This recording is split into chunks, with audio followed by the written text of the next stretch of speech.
Well, welcome back. Thursday, April 11th, 2019. This is the Seth Leibsohn Show. I am Seth, and delighted to bring on one of my favorite people, one of my favorite Americans. We are so lucky that he is also an Arizona resident, and that is Dr. Zuhdi Jasser, founder and president of the American Islamic Forum for Democracy, author of such a great book. It's called A Battle for the Soul of Islam, an American Muslim Patriot's Fight to Save His Faith. Dr. Jasser, welcome back. How are you, sir? It's always great to be with you, Seth. I'm doing well. Thank you. It's great to have you. Okay, here's my question about Ilhan Omar, and you've been all over media and Twitter talking about the latest outrage.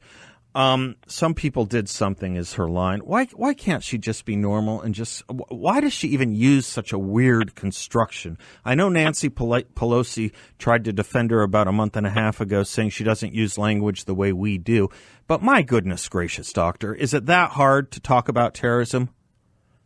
Well, the problem is who she was talking to. That was a clip from a few weeks ago at a CARE fundraiser. CARE is a Hamas front group, Muslim Brotherhood legacy group, and their entire raison d'etre is to convince Muslims that we are victims. And the narrative that she was giving was, first of all, in that clip, she falsely told the CARE audience that they were formed after 9/11. Yeah, I thought that was where she missed it by about 7 years, didn't she?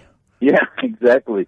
The Hamas operatives formed that organization in 94 and then changed the Islamic Association for Palestine to CARE in 96 in order to broaden their constituency. The bottom line is the narrative for the Islamists, and this is why Americans are now getting sort of a quick education in the way Islamists operate. She has basically prime-timed Islamist ideology that many of us in the community have known for a long time, and now that she's this high-profile social media congressperson, people are sort of getting an education into how she speaks to other Muslims. So when she's talking to Muslims, she'll say, even when she talks about Al-Qaeda, she'll say, notice how they exaggerate Al-Qaeda as if it's a real group. Yeah. So she actually dabbles in trutherism and dabbles in this minimization that America was not attacked, it was not a war, that even has has the gall to posit maybe there's some conspiracy theory. And bottom line is to tell them that we are victims, as Muslims, that we are victims of a minority group. They're trying to take away our civil rights, and that's what it's about. So she'll minimize the fact that it was an active war, and she'll talk about, for example, she had a piece in Time magazine 2 years ago where she spoke about America being a neo-colonialist empire that was founded on genocide. And what's she talking about? Founded on the genocide against the American Indian population. So this is the narrative that is being pushed by Islamists and was mainstream. And the New York Post got it right today. They said some people, somewhere, and they showed pictures of the towers, saying this is what Americans see when she says that, and she needs to really come to speed with where the American mindset worldview is versus her Islamist worldview. You had highlighted something that the New York Post wrote, and I thought it was really clever for them to write it, for you to highlight it. She has claimed that there have been incitements or threats against her. Next time one is revealed, next time one becomes public, I just think we could all write it off as, oh, come on, you're being too sensitive. Some people are just saying some things, right? Exactly. So she uses it when it serves her purpose.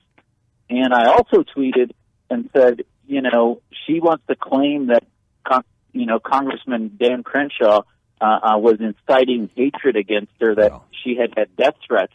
I mean, listen, I've had death threats against me because her brothers at the Council on American Islamic Relations list me on their hit list as being an Islamophobe, and that hit list gets posted on Al-Qaeda websites, ISIS websites, and elsewhere. So, listen, I'm not crying a river over their hit list. And she needs to, get her big person pants on and start to realize that if you're going to start making statements, you need to be held accountable for it and not start crying victimization. And if she does, it's going to go both ways.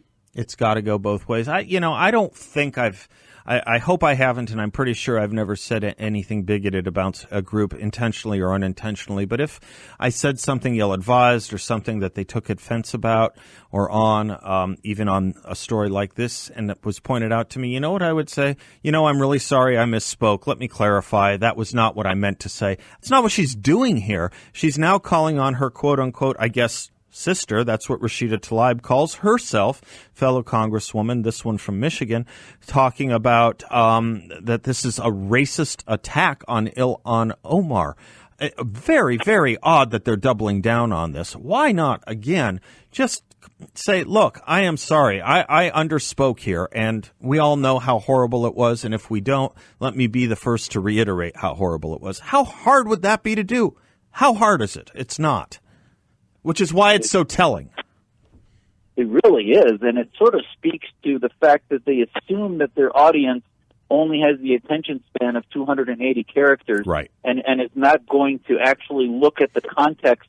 Tlaib on MSNBC today said exactly what you said, which is, to my sister, this is, she's being targeted by racists. That's right. Not the context. Well, the context was at a CARE fundraiser. Yeah. Clearly, she did not acknowledge it was an act of war, did not name al-Qaeda, and that they were radical Muslims. So there's no other context to take from it other than that she's trying to use it in order to claim that Ilhan Omar is the victim, when in fact the real victims of 9/11 and what happened then was America, and that it was a declaration of war. And this is the narrative of the left, is always to claim victimization and to use our minority group as a ping pong ball to exploit their own platforms, which is absurd. Well, that is absurd, and it gets to the question I've been raising all week on this show, maybe longer, but it really, I think, is the big and durable question here about people like Omar and Rashida Tlaib, and AOC is now defending her too,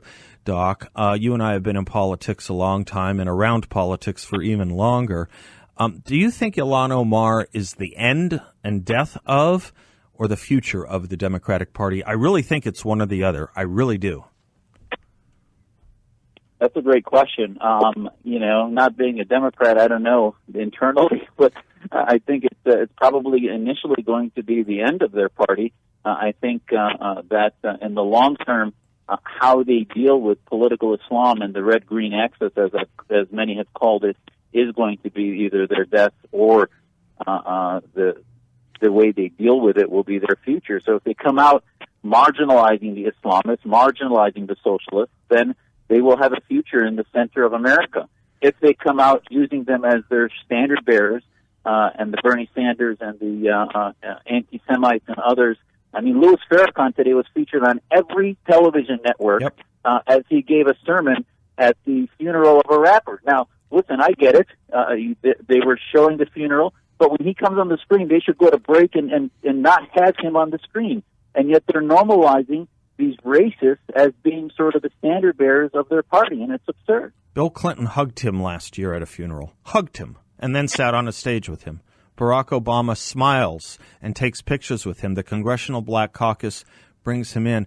I just don't think it's too much to ask a major party to do to its bigots and racists what our party did to David Duke. Read him out of it and send him back to the sewer they belong in. Absolutely, and that is going to be the character of the party.